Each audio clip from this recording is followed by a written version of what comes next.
Well, school lets out for the summer in just a few weeks, and that means the time is now to avoid the summer slide. That's a loss of learning skills that can make the beginning of a new school year challenging. So we can keep our children school ready and set to succeed. Summer can be a time of new learning opportunities and adventures.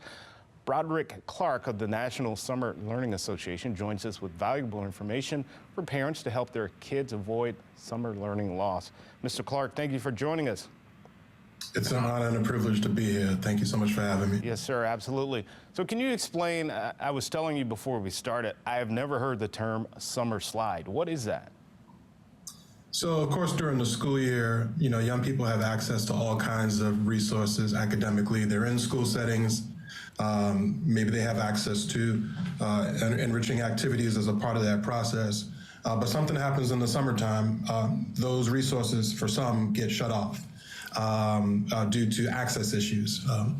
Most parents have told us that because of finances, it becomes very difficult for them to be able to access programming, or transportation because there's another barrier that shows up. So they end up keeping their kids at home. Mm-hmm. And if you can imagine a young person who has beautiful opportunities over the summertime, they go camping, they go to soccer camp, maybe they go to STEM and STEAM camp, and another child who may have sat home for the entire summer, maybe pressing buttons on a console, when they come back to school together in the fall, clearly the young person who had those experiences that they might consider to be fun, but we all know are very filled with academia, without question, they end up being a lot further along. And teachers have told us that they spend the first 6-8 weeks of school trying to catch those kids that did not have those experiences up with everyone else. So that's what we call the summer learning slide. Mm-hmm.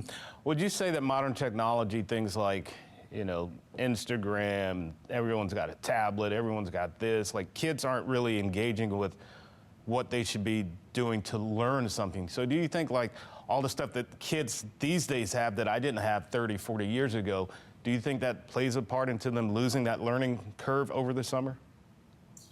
The technology piece is a slippery slope for sure. You can go down a rabbit hole with that and get stuck there. But I think what I really encourage practitioners to do is not use the technology as a replacement for human interaction, but leverage that as a tool in spaces where young people can explore things wider and deeper, especially if they can't physically go places. But leverage the technology as an enhancement and not a replacement for a savvy adult who has the knowledge and skill and the competency that can really tap into young people's knowledge, their skills, their beliefs, and really engage them in their own growth and development. And I haven't seen technology be able to do that quite yet. Right. Right. So what activities are part of summer learning and what's their impact? So summer learning is an amazing space because it's where young people get to form their identity. I purposely kept my instruments behind me because my superpower is that of music. I was that kid in the back of the classroom that was banging out beats on the desk that might have been getting on my teacher's nerves a little bit. But thankfully, I had an educator who noticed that there was a talent and bring that forward. So I always encourage parents and families and educators that if you have a talent, a skill, or a superpower, bring that out. Bring that into spaces where young people are, because you never know, there might be another child in that room that have that same superpower as you, and it can be a spark for them for sure. Right. Well, what can parents do? Because look, when summertime hits, my kids are grown, but I remember summer vacation was like, thank God I don't have to wake them up. Thank God I don't have to check their homework. Thank God I don't have to do this. But what can parents do throughout the summer to make sure their kids are still learning? Absolutely. So I believe the secret sauce is not what you get your child access to, but the things that you can do alongside and with your child. So it's nothing worse than telling your child from the couch with the remote control in your hand to go outside and play.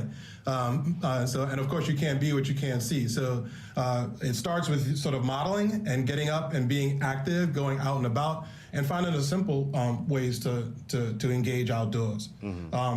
I have a new grandson, and I know that we go through toilet paper rolls in this house like everybody else. But it's something magical you can do with a toilet paper roll and some peanut butter and some seeds. And now I hang it on a tree outside, and now I have a whole entire conversation with my grandchild about the different kind of birds that are flying around.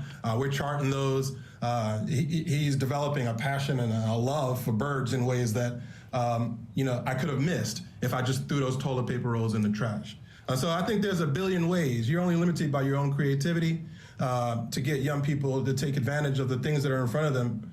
I'd also mention that there are so many resources that are available, and sometimes folks don't leverage fully their own recreation departments that exist in their communities. You know, we'll pay a for-profit agency to go to their gym when we have one that we're paying for with our tax dollars right across the street. So today's recreation centers are not your great-grandmother's recreation centers. They're state-of-the-art facilities. They have wonderful equipment, and sometimes even rivals what you can pay for with a gym membership. So, and you'll be surprised how cost-effective those things are. Yeah, I totally encourage you to take advantage and leverage the library system. I mean, these are all these systems that are designed to support young people that often operate in silos. But if we can get our libraries talking with our recreation centers, talking with our day school personnel and our summer learning personnel, getting the staff to understand that, yes, young people need to have fun without question, but fun is an academic learning experience. I can use anything to teach anything. You know, and sometimes people complain about they don't have resources and supplies. Well, you know, youth development practitioners are the most nimble people on the planet. We learned that during the shared COVID experience we have. We're able to pivot on a dime and make $1 out of 15 cents when it comes to putting things together that's going to spark interest and creativity and exploration and inquiry amongst young people.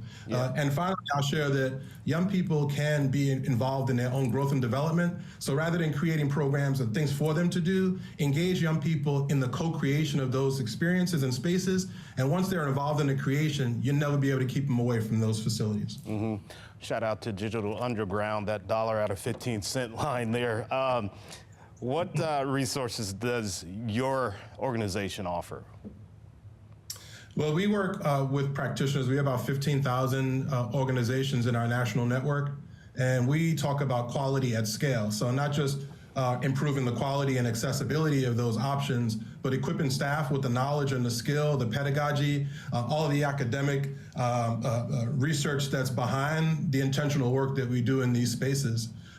We're also a convener as well as an amplifier of great practice. And so thanks to the New York Life Foundation, we give out grants every year to exemplar programs, 4 per year, to the tune of $15,000, $20,000, and they become part of our national network. So we become a clearinghouse of vetted programs that demonstrate consistently that they have the knowledge, they have the skill, they have the competency, they have the wherewithal, they put their money where their mouth is, they focus on the community and really engage families in the development of those communities. All right.